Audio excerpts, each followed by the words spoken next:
తాజ్మహల్ కాడ ముద్దమందారం ఇద్దా మీరేమన్నారు? జీవితాంతం నీ ఇంటే ఉంటాను పార్వతి, ఐ లవ్ యూ అన్నారు. అది అర్థం ఏంటో కానీ చచ్చిపోయేదాకా ప్రాణం లెక్క చూసుకుంటానని మటుకు అర్థమైనది పెద్దబాబు garu.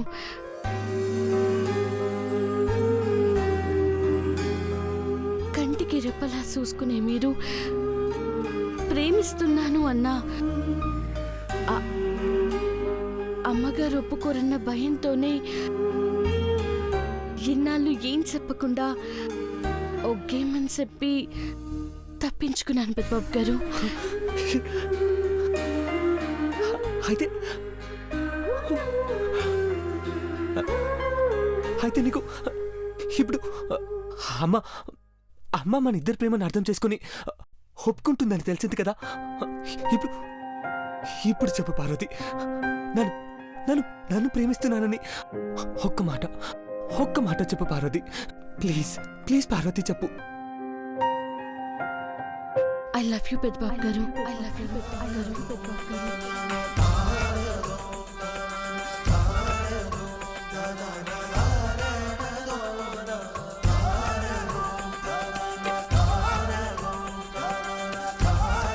Parvati I love you Peddababu garu. నన్ను I love you Peddababu garu. ఇంకొకసారి చెప్పు Parvati. I love you Peddababu గారు.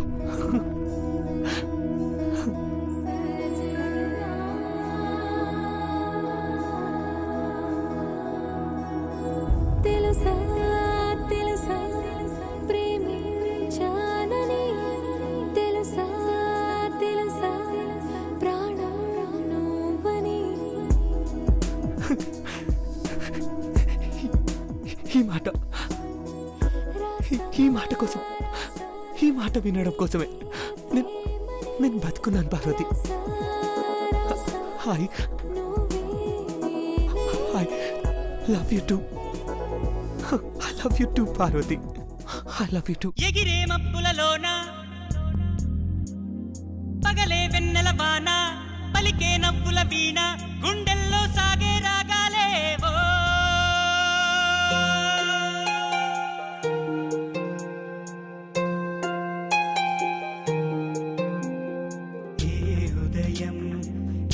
హృదయం చేరుతుందో ఈ ప్రేమ, ఏ నిమిషం ఏది నిజం తెలియకుందే మాయా. నాకు తెలుసు పార్వతి, నువ్వు అర్థం చేసుకుంటావు, నాకు తెలుసు. అయ్యో పెద్దబాబు గారు, నాకు తెలుసు. ఏంటిది? నాకు తెలుసు. ఓకే పెద్దబాబు గారు, పెద్దబాబు గారు. Sorry, I'm sorry Parvati. నా ప్రేమను ఒప్పేసుకున్నావని భ్రమపడ్డాను. I'm sorry. మీరు నన్ను క్షమించాలి పెద్దబాబు గారు. మీరు రెండు చేతులు సాస్తే ఈ ప్రపంచమే వచ్చి మీ ఒళ్ళో వాలిపోతాది. మీరు ప్రేమించానని ఎన్నిసార్లు నన్ను అడిగినా కారణం చెప్పకుండా ఈ ప్రేమ గీమ ఏమీ వద్దు, ఒకే అమ్మని చెప్పినాను. నా బోటి దాన్ని అర్థం చేసుకునే దేవుడని మిమ్మల్ని అడుగుతున్నాను, నన్ను క్షమించండి. ఓకే అండి పెద్దబాబు గారు. అది కాదు పార్వతి, పార్వతి.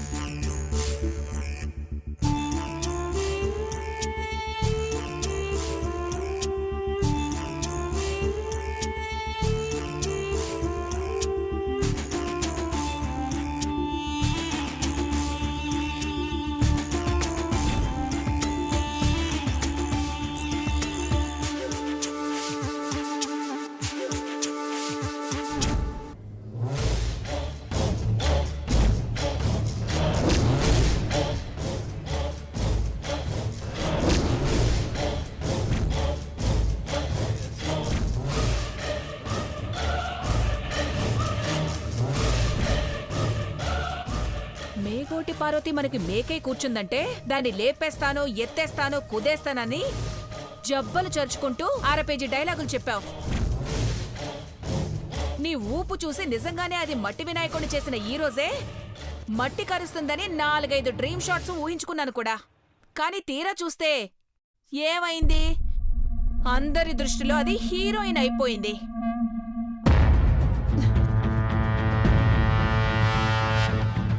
స్మైల్ ఇస్తావేంటి? ఏమీ చేయలేవని ఫిక్స్ అయిపోయావా? అంతేలే, అఖిలక్క కూడా మెల్లమెల్లగా మనసు మార్చేసుకుంటోంది. ఇదే టైంలో దేవ మనసులో మాట చెప్పేశాడంటే గణపయ్యను నీళ్లల్లో ముంచేస్తారు. పెదబాబు కోరికను మన్నించి అందరూ ఆనందంలో మునిగిపోతారు. ఐసీనా? నేను చెప్పేది అర్థం అవుతుందా లేదా? పార్వతి సునందక్కింటికి కోడలవ్వడం కాదు, ఈ ఇంటికే పెద్ద కోడలయ్యేలా ఉంది. జస్ట్ అది పెద్దబాబుకి దగ్గరవడానికి 7 అడుగుల దూరంలో ఉందంతే. ఇన్ని తెలిసినా కూడా నువ్వొచ్చి ఇక్కడ మొక్కల పెంపకం ప్రోగ్రాం పెట్టుకున్నావంటే ఏమనుకోవాలి? ఒక్కసారి మొక్కల్ని చూడండి.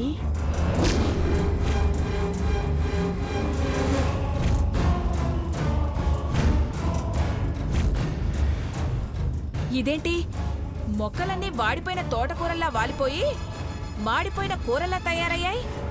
ఆంటీ, మొక్కలు అందంగా ఉంటేనే ముచ్చట పడతాం. ఎలా ఉంటే పీకి పక్కన పారేస్తాం, అవునా? అంతే కదా, పనికిరానివెందుకు? ఫ్యాన్ ఫాలోయింగ్ ఎక్కువ ఉన్న మేగోటి పార్వతి పరిస్థితి కూడా ఇంతే చీపురా ఆంటీ. అదెందుకు వాడిపోతుంది? ముద్ద మందారంలా ఎప్పుడు చూసినా ఫ్రెష్గానే ఉంటుంది. ఆ ముద్ద మందారం ఇలా తయారైతే ఎలా ఉంటుంది చూడు.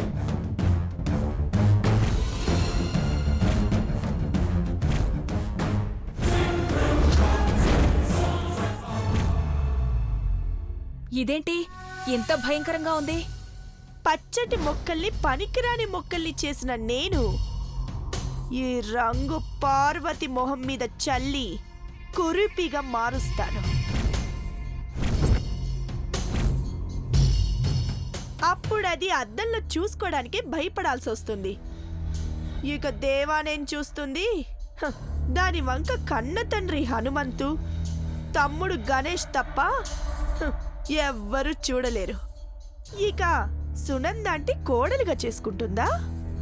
దాన్నలా తయారు చేస్తే పెదబాబు ప్రేమించింది పార్వతినే అని తెలిసినా అఖిలక్క వాళ్ళు దాన్ని ఎవ్వరూ యాక్సెప్ట్ చేయరు. అదే కదన్నా ప్లాన్. ప్లాన్ బానే ఉంది, కానీ ఈ రంగు నీళ్లు తీసుకెళ్లి దాని మొహం మీద కొట్టేదెవరు? ఇంకెవరు? మనమే వెళ్ళాలి. అప్పుడు గాని మన తోలు ఊడరాదు. ఇందులో ఏవో కెమికల్స్ కలుపుంటావు, ముట్టుకుంటే ముందు మనం మాడిపోతాం. ఇలా చేతికి గ్లౌజెస్ వేసుకున్నావంటే ఈ రంగు మనల్ని ఏమి చేయదాంటీ. వినాయకుడి నిమజ్జనం జరిగేటప్పుడు అందరూ ఆనందంగా ఒకరిపైన ఒకరు రంగులు చల్లుకుంటారు. ఎవ్వరికి డౌట్ రాకుండా మనం కూడా మొదట మామూలు రంగును చల్లుతాం. కొద్దిసేపటి తరువాత మనం తయారు చేసిన ఈ రంగును దాని ఫేస్ మీద కొడతాం.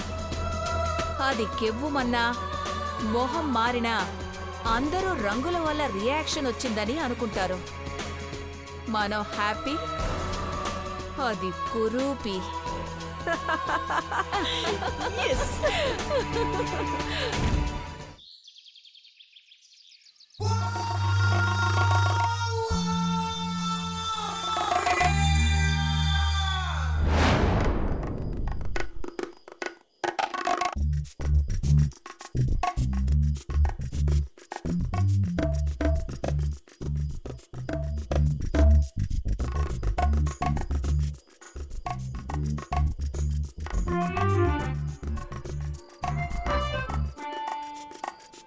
ఆహా, ఏమి ఈ భాగ్యం!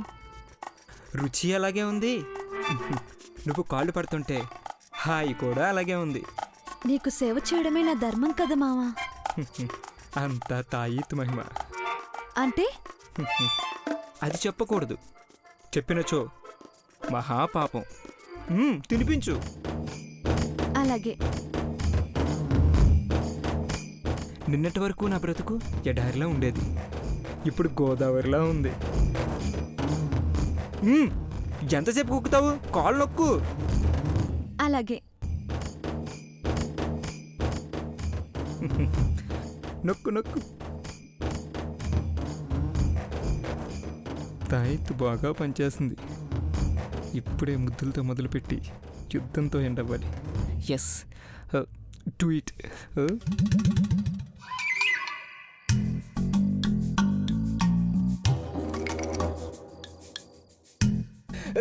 అబ్బా అబ్బా మంట.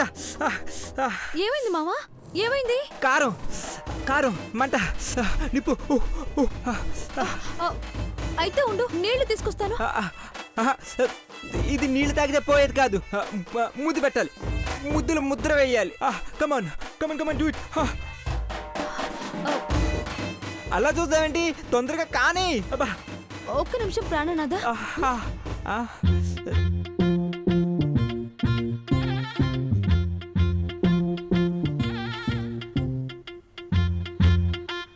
ఇంకా చూస్తావేంటి, ముద్దుతో గుద్దు. అబ్బా అబ్బా అబ్బా అబ్బా అబ్బా అమ్మా అమ్మా వచ్చాయి. అబ్బా అబ్బా ముక్కు పగిలిపోతుంది. అమ్మా అబ్బని అమ్మా మొహం పగిలిపోతుంది. వచ్చాయి నీ ఇంకమ్మా ఆపవే. అబ్బా అబ్బా అబ్బా వచ్చాయి ఇంకమ్మ ఉప్పమ్మా వచ్చాయి. అమ్మ కొట్టకే. అమ్మా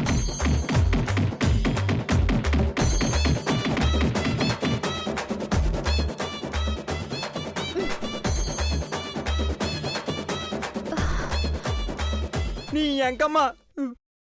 ముద్దులతో ముద్ర వేయడం అంటే పెదాలతో వేయాలి, చేతులతో గుద్దేవేంటే. నా మొహం ఏమైనా సంక్రాంతి ముగ్గులు పెట్టే ప్లేస్ అనుకున్నావా? నువ్వు ముద్ర వేయమంటే బాగా కనపడాలని ఇలా వచ్చేసాను మావా. నీ మా ఇంటికి వద్దానవే. వెళ్ళి వేడి నీళ్ళు తీసుకురా పో, కాపడం పెట్టాలి. పో పో. అబ్బా అబ్బా అయ్య బాబోయ్. అమ్మా అమ్మా అయ్య బాబోయ్, ముక్కు సెట్న అయిపోయిందిరా దేవుడా. దీనికి అమ్మా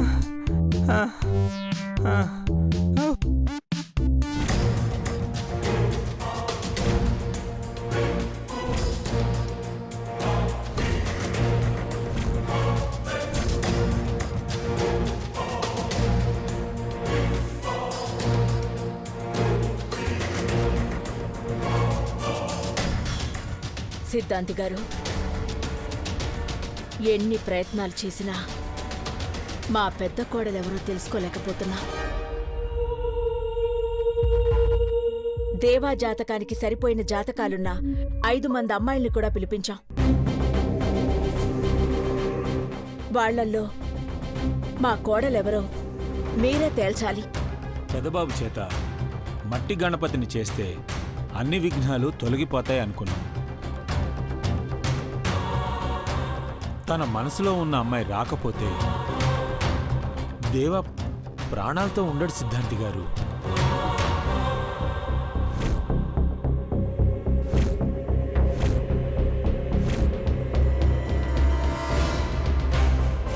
ఈ ఆందోళన నాకు అర్థమైంది.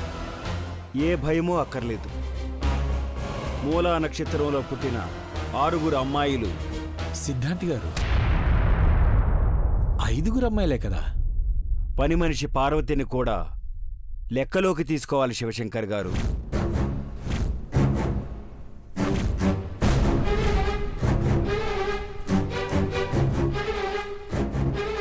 లెక్క అంటున్నారు కదా, లెక్కించండి. 6 అమ్మాయిల జాతకాలు దేవేంద్ర జాతకానికి దగ్గరగా ఉన్నాయి. ఈ భాద్రపద మాసంలో విశిష్టమైన రోజు ఈరోజే. ఈ ఏకాదశి నాడు దేవేంద్ర కుడి చేతిలో ఉన్న రేఖకు వచ్చిన అమ్మాయి ఎడమ చేతిలో ఉన్న రేఖను కలిపితే అర్ధచంద్రాకారం ఆవిష్కృతమై శివుని శిరస్సు మీద ఉండే నెలవంకలా మనకు కనిపిస్తుంది.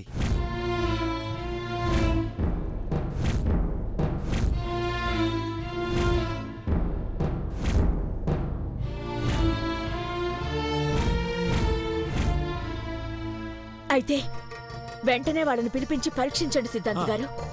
తొందరపడకండి, ఇంకా బ్రహ్మముహూర్తం రాలేదు. గణనాథుని నిమజ్జన కార్యక్రమం పూర్తయితే అన్నీ అనుకూలంగా ఉంటాయి. ముందు ఆ ఏర్పాట్లు చూడండి. అలాగేనండి.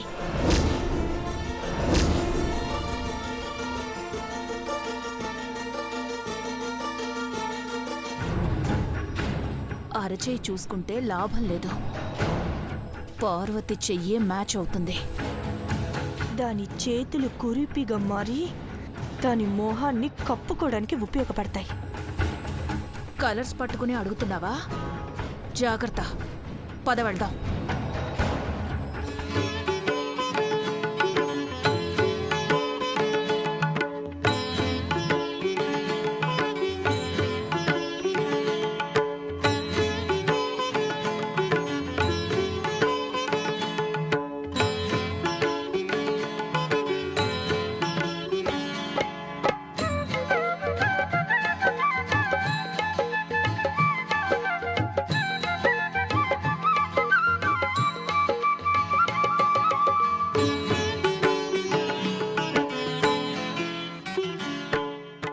పాలను సిద్ధంగా ఉంచండి. ముహూర్తానికి నిమజ్జన కార్యక్రమాలు పూర్తి చేయాలి. ఆంటీ, ఈ రంగులతో వసంతోత్సవం ఆడాలి. నువ్వు ఒట్టి మనిషివి కాదు ఐశ్వర్య. మహి, ఐశ్వర్యం జాగ్రత్తగా చూసుకో. అలాగే మామ్, నేను చూసుకుంటాను. ఊరేగింపు మొదలు పెడితే ఆటపాటలతో చిందులేస్తాం కదక్కా.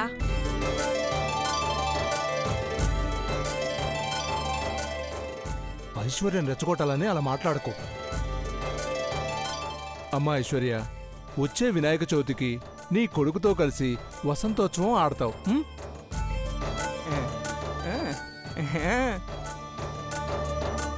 అలాగే అంకుల్. శుక్లాంబరధరం విష్ణుం శశివర్ణం చతుర్భుజం ప్రసన్నవదనం ధ్యాయే సర్వ విఘ్నోపశాంతయే. నాయనా, ఆ హారతి తీసుకో, వెలిగించు. ఓం విఘ్నేశ్వరాయ నమః, గణానాయ నమః.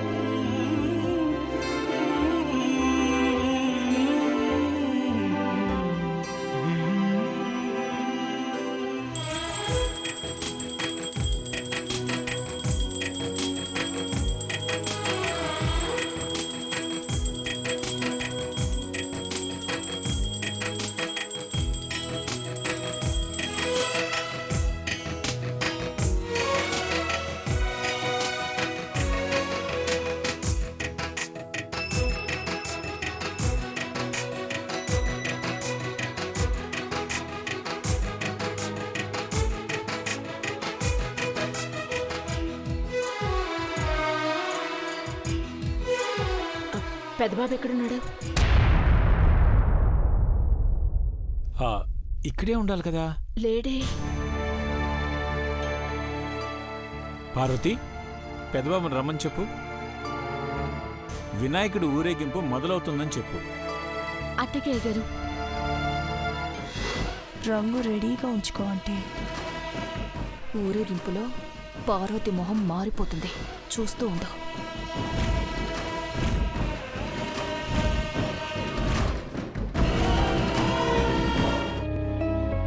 పెద్దబాబు గారు, మిమ్మల్ని రమ్మంటున్నారు. ఊరేగింపు మొదలెడతారంట. ఊరేగించేటప్పుడు రంగులు చల్లుకుంటారంటగా, అందుకే ఈ లోషన్ రాసుకుంటున్నాను. ఇది రాసుకుంటే కలర్స్ మీద పడ్డ ఎటువంటి రియాక్షన్ అవ్వదు. నువ్వు కూడా రాసుకో. నాకెందుకు పెద్దబాబు గారు? వద్దు, కానీ ముందు మీరు రండి.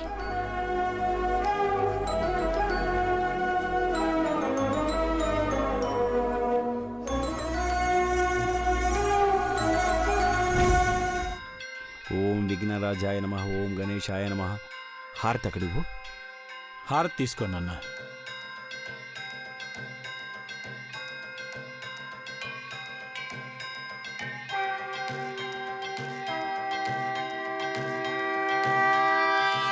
పెదబాబు, విఘ్నేశ్వర్ నిమజ్జన కార్యక్రమానికి సిద్ధం చేయండి. అలాగే. రా నాన్న.